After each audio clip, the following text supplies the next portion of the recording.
Housing. It's my theory of everything. It's why the UK is an outlier on inflation and overall unhappiness. Basically, if you don't have a place to live that you can either afford or you don't have the threat of it being taken away from you, it's very difficult to build a life. House prices have risen so fast in the UK that it's taken house prices from 3 to 4 times the average wage to closer to 11 times the average wage. You do now really need to get married to afford a mortgage, or get lucky and be born with filthy rich parents. So how do we fix this? Well, Margaret Thatcher sold off all the social housing stock in the UK, and then sold off the means of the UK to build its own infrastructure and housing. This means that all housing is now built by private companies.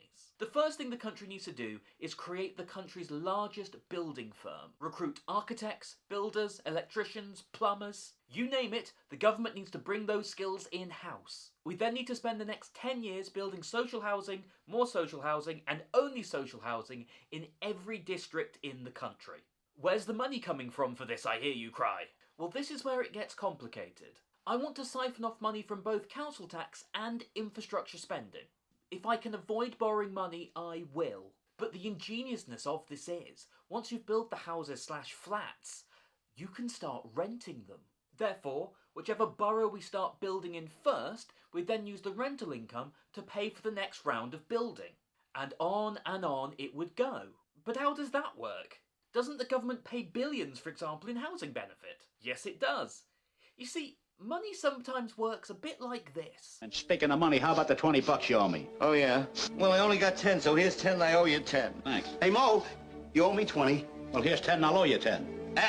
You owe me 20. Here's 10, I owe you 10. Here's the 10 I owe you. Here's the 10 I owe you. Here's the 10 I owe you. Good, now we're all even.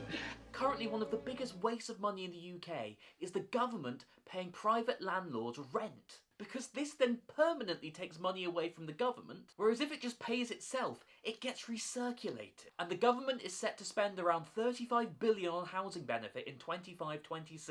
That's a lot of houses you could fund. And so you just make the main requirement of receiving housing benefit that you live in social accommodation, owned by the government. This then adds competition into the rental market, which will then decrease rental prices and house prices, and gives people more affordability and security.